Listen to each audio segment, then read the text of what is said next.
Hello, I'm Don Hammock, Sports Information Director at Mississippi Gulf Coast Community College. Thank you for joining us on Bulldog Blitz. We're coming to you from A.L. May Memorial Stadium, where the Bulldogs blasted Southwest 52-13 tonight. We'll talk with Coach Chad Huff about the game, along with offensive lineman Nick Dunomes and linebacker Deontae Bama Haynes. Later in the show, we'll do a player profile of defensive lineman Daquan Newkirk, who had an interception tonight. And later in the show, we'll talk with baseball coach Rodney Batts about his 2018 Bulldogs and how they're getting ready in fall ball. Stick around. We're on the field with football coach Chad Huff. Chad, a big win tonight, 52-13. Guys took care of it, especially in the second half. I thought y'all came out a little more energized. Yeah, I'm proud of this football team. Big South Division win against Southwest. The kids showed up, obviously, and showed up with significant impact there with a kickoff return, for a touchdown. Challenged the guys there at halftime to let's go out there. Been close all year, but it was close to it's just a block or two away from having that happen. And proud of all 11 guys on that special teams. They've taken pride in that all year. And Salvion did a good job of responding there tonight and finishing it on off. But that's all 11 on that football team made that play happen. So that definitely came out, set the tone for the second half for sure. You guys ran for 376 yards. We talk about running backs a lot. What about the offensive line? What are you seeing from what they're doing? Just steady and consistent and getting better each and every week. Seeing some guys step up. Coach George does a good, we got some depth there and able to roll guys in and out and not really stepping backwards when we do that. And they're improving and taking pride and believing in everyone on that unit. And it's been it was good tonight. I'm glad that those guys were able to take care of the football, not turn it over. And we just got to continue to improve and continue to find ways and continue to improve that part of our game. Deandre went over 180 yards. He's got 1,000 yards on the year. You guys were able to get some explosives pretty much in all phases of the game. You got some turnovers. You got the big kickoff return. You blocked an extra point. Had some long runs. That makes everything easier, doesn't it? Really does. The team tonight, I thought, played as close to a complete game, I think, as we've had all year. Been challenging the guys each and every week. We're hit or miss a quarter or two, where it's not coming out the gate, coming out strong. And second half football team coming out and changing everything. So let's start fast tonight. Let's finish. Let's play one play at a time. Give great effort. Each and every football play that you're out there. And I thought special teams, defensively, we created turnovers. Less two explosive plays there in the passing game. We hold them to 0 points. Anytime you can keep a team from changing field positions on you, then you got a chance for them to make a mistake, turn the football over, and tonight we were able to do that. Proud of the defensive efforts. I know Daquan's big interception there was huge, and momentum changer there early. And that's what football's about. Games and plays. People stepping up, making plays. You never know when those plays are going to come your way. Make sure you're giving it all you got. So you got a chance to make it if presented the opportunity. And thought tonight we did that. And obviously it's never perfect. You're always going to look as a coach, we could have done this a little bit better, and that's good. We got a lot of room for improvement. We're not anywhere close to playing our best football right now, and again, that's encouraging. But defensively, playing solid tonight. Offensively, we did a good job of creating some explosives. Less the one turnover there that I think with Zach on that interception there. It's a good throw. It's a good route. We were behind. We just got to finish the catch. But less that turnover. I thought we won the explosive explosive play battle tonight, and definitely won the special teams. I thought Mason, did a much better job this week of his kickoffs and field goals. Extra points were solid, and Paul did a good job of snapping on our punts. So just got to continue to take this one and move forward and get ready for next week. This week you get the long week because we'll be playing a week from Saturday, but we're going over to Pearl River. It's a rivalry game, and I know everybody will be fired up for that one. What do you try and do this week working into that kind of atmosphere. Like you said, we've got obviously a Thursday playing on a Saturday, Thursday to a Saturday game. So we've got a long week, so we're going to take advantage of those days. That's what we need to do, is take advantage of those opportunities to get out there and start working on Pearl River. We're a really good football team. It's a rivalry. I was asked earlier tonight, what about throw out every year, throw out those records, throw out the stat. It doesn't matter. When Gulf Coast Pearl River meet, it's the biggest game of the year, and we know that. It's going to be the biggest game of the year because it's our next football game. It's a South Division football game. It's their homecoming. We're going on the road. So a lot of things to play for. Continue to progress in the direction we want to go. We got to come back, go to work, and get ready to go find a football game next week and continue to build off tonight. Chad, thanks a lot. Congratulations. Thank you. Appreciate it. We're on the field with Nick Dunomes, big offensive lineman from Gulfport. Nick, you guys ran for 376 yards tonight. What was working for you guys up front? We were running a lot of power and counter and just going full speed and getting after it every play. What's it like having, 1 and 2, Deandre and Terrion running past you guys? We have the confidence to actually finish a block because we know once we get them moved and we give them a path, they're going to hit it and make a play. You guys kind of got rolling there as the game went on. Is that kind of you guys wearing the other team down? Yeah, that's what we do. Get after them, wear them down. That's our strategy with everybody we play. What are your goals now for the rest of the year? To win as many games as possible. Hopefully a championship. Get to the playoffs. One game at a time. Be your first game against Pearl River next week. What are you expecting in the rivalry? Shoot. To me, it's just next game, one play at a time. I don't really think of it that way. All right, Nick, I appreciate it. Congratulations. Good job. Sir. Thank you. On the field with Deontae Haynes from Oak Grove. Had a big game tonight, had a fumble recovery, a couple sacks. Deandre, what was it like tonight out there on defense? We just had fun out there. It was a lot of fun. Had to make up for that bad first half I played. It was just a lot of fun. You guys, I think, were a little more intense coming out of halftime locker room. What changed for you guys in there? We just, as a whole unit, we didn't play with passion and emotion, I believe, the first half. And Coach always preached to us all week. We have to play with passion and emotion. That's what makes us a good football team, offensive, defensively, special teams. And that second half, we came out, played with emotion and passion, and it showed. What happened on your fumble recovery? Somebody had blocked it, and I just picked it up because I really didn't know you could run with the ball after like a blocked field goal. So I just took off running with it, and nobody said no whistle blew, so I just took off with it. You guys were able to make big plays, offense, defense, and special teams. Makes things a lot easier when you're able to do that, doesn't it? Yes, sir, it does. Coaches don't win games, players do. So we were just playing hard, and a lot of guys just stepped up and made plays. You're on the sidelines. I don't know how much you get to watch the offense. They put up 376 yards rushing. What does that do for y'all's job? Oh, it makes it very easy because they're burning the clock too, so it keeps us off the field. And that O-line, I tell them all the time, those some bad boys. That O-line bad. You guys head over to Pearl River. It'll be your second time in the rivalry. What are you expecting over there? I'm expecting good things. We got to come intense, and we got to come with it because it's a rivalry game, so they're going to come with it too, and they're going to be ready to play, but we're going to be ready to play too. Bam, I appreciate it. Congratulations. Yes, sir. Thank you. Everyone has a similar choice to make, to coast through life or do more. Take advantage of financial aid. Take a class for college credit or a degree. Take stock of your goals and work smart toward accomplishing them. And you can do so much more than coast through life.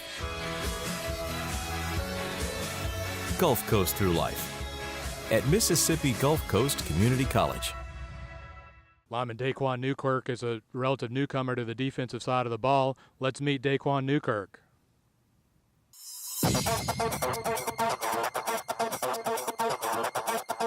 Everything about it, I get to take my aggression out on people as of right now, but growing up, I played on the offensive side of the ball like my entire life. Like I only been playing defense for 2 years. So it's something new to me, but it's a great sport.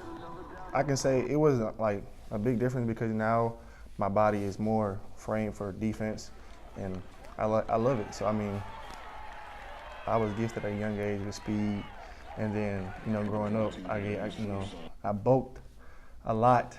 So I was running the ball at it wasn't a usual weight. I was like 250, 255, running like a 4.5. So I mean, and I had vision. I've been playing it all my life, so it was natural. It carries over. I probably, I slowed up a lot, but I mean, I'm still fast for my size. It wasn't a pick. It was like Earvin placed me here because as soon as, the situation happened, phone call, Coach David used to work at Auburn, Coach G, they called him up. He took a plane flight, I think the next day. I met him at my school, he talked to me all about Gulf Coast, and I was like, it's gonna be the move. I can say like the academics, like they really worked with me, like more than usual. I wouldn't say it was like really, really hard, but like they actually take their time to, make sure you're on track. And the students, I would say this is kind of like a campus-based, football school. So, everybody is a football guru, so it's nice. Yeah, she's always on me. She always, hit my phone, ask me, did I do this, did I do that? She made sure, every semester that I'm staying on track, and it's worked out. I can say he's one of the, he's one of the most coolest coaches on the coaching staff. He's laid back, but he coaches you hard. He's trying to make sure he critiques you really well. He watches a lot of video, even though this is not this is not his field, because he coaches the running backs. That he plays running back. So he takes the time out and he watches the videos. He makes sure, even though this is not what he does, he makes sure he gets the job done. Compared to all the other junior colleges, this facility is like amazing. I thought, me going from seeing how great Auburn was to coming here, it was going to be sloppy, but it wasn't. When we key in our assignments, no one can score on us. And that's just simple. If we don't make any mistakes, there's nothing we're letting up at all. We are Ole Miss Rebels. As Mississippi's flagship university, we dig deeper, see farther, work harder. We pioneered human organ transplants. We helped prove Einstein's theory of gravitational waves. We are distinguished as a Carnegie R1 top 2.5% research institution. We are Ole Miss, transforming lives and the world. Baseball coach Rodney Batts is getting his Bulldogs ready for the 2018 season. Let's talk with Coach Batts. Well, Don, the expectations will be what they always are, and that's be the best we can be in the state, win a state championship, and hopefully be one of the 10 teams vying for a national championship in the end of Oklahoma. And that's been our goal ever since I've been here, and that's what we strive for each and every day. And our players know the expectations that we have in our program, and they know that's what they got to come out and practice for each and every day. And if they don't have those goals and have high expectations, we're never going to reach goals that we set for ourselves. I like this bunch. We don't have a lot of returning guys. We got 11 returners, so we got a lot of new guys. A lot of new faces, 23 in all, who have never played a pitch of college baseball. But, they've done everything we've asked them to do this fall. They come out, they work hard, they play with energy and passion. And, the one thing they have to do is they have to get adjusted to the speed of college baseball, a little bit different than it is in high school. And, that's been a learning curve for them. But, each day we learn more about our team. Each time we're out at practice, each time we scrimmage or we play an off-campus game, we learn a little bit more. And they learn the speed of the game. They're getting adjusted to it. And it's been a good fall overall so far. Our returning guys in the field, we've got 4. 2 of them are behind the plate. Kobe Cagle and Logan McGrew, our 2 catchers, returned from last year. Both of them played a lot for us last year. Both of them were really good. And that's a good start, having those guys who are leaders on the field and engineering the defense, so to speak. That's a good place to start, to have experience there. In the field, we've only got 3 returning position players. Chase Fagan, who played some in the infield for us last year. End of the year, we moved him to the outfield. We've made him primarily an outfielder this year, so You know, he had a good year for us last year, offensively, defensively. When we moved him out to the outfield, it was kind of a natural position to him, and he didn't look out of place. So this fall has been really good for him to get more accustomed to the outfield. Dylan Minhennett, an infielder for us. He, second baseman, third baseman, ended up playing a little bit of shortstop last year, late in the year, but he's going to be a second base, third base guy for us this year. He's really had a good fall. Dylan's come a long way.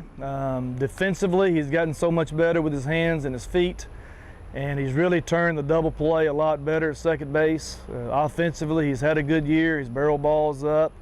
A lot more consistent this fall than he was, you know, a year ago. The other returning guy is Jansen Glasgow at first base. Kind of been out a little bit this fall with some arm injury, kind of a reoccurring thing from high school. So still trying to get him back healthy and get him back into everyday routine.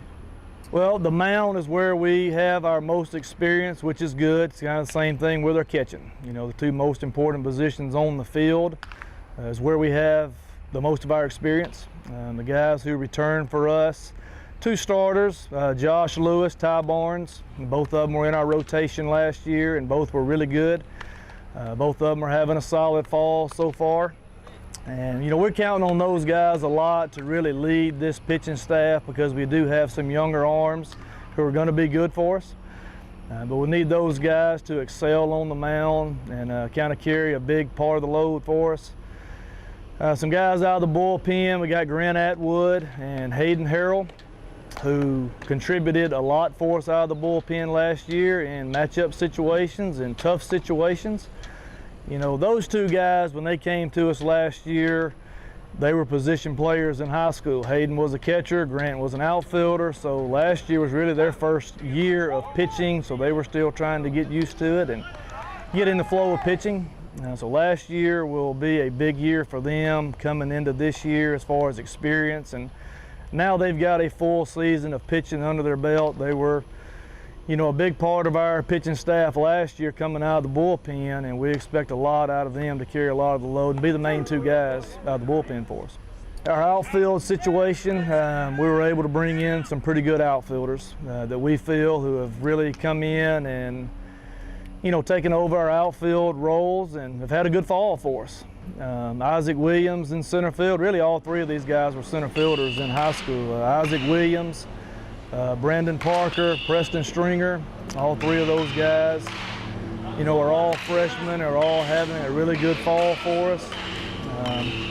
You know, it's an adjustment for hitters getting used to college pitching every day, just seeing really good stuff, seeing really good breaking balls, and, you know, getting used to seeing a lot of changeups.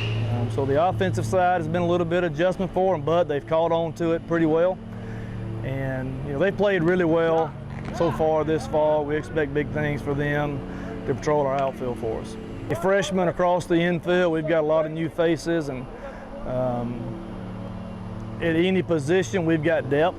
You know, I think we brought in a lot of depth at every position, which is going to help us along the way. And, you know, Alden Davis has been a mainstay in the infield this fall. He's kind of played some third. We've kind of transitioned him to first base a little bit. He's typically a third baseman.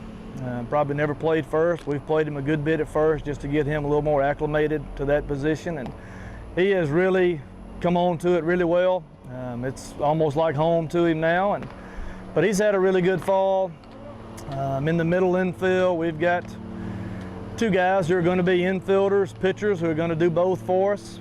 Cullen O'Shea and Dustin Dilly. Both of them have really performed well in the infield. They're at shortstop. They're going to, you know, pitch for us. They're going to be a big part of our pitching staff as well. And, you know, we've got to transfer Cody Marshall at shortstop there too, who's kind of battled some injuries here early in the fall, kind of just now getting him back, getting him healthy. But he's going to be a big part of what we do in the middle infield.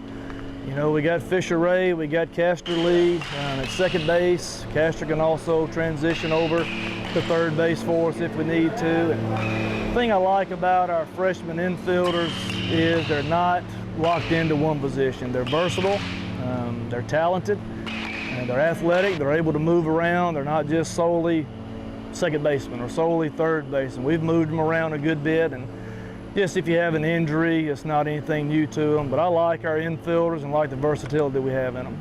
That's exciting, being able, knowing we're going to have a full year in our stadium. We don't have to worry about, is it going to be finished? If not, where are we going to play? We know we're playing here. And, you know, that's exciting for us and exciting for our fans. And, you know, this has been the first fall we've had out of the last 3 where we've had a fall without all the construction going on. And, you know, it's been a little bit different. You know, our focus has been a little bit better, I think. We hadn't been distracted by all the machinery outside, although we do have the parking lot going on right now. That's not a distraction to us. But, you know, just knowing we're going to play a full year in our stadium, not have to worry about if and when or where, you know, that's exciting for us. The state's going to be as good as it always is.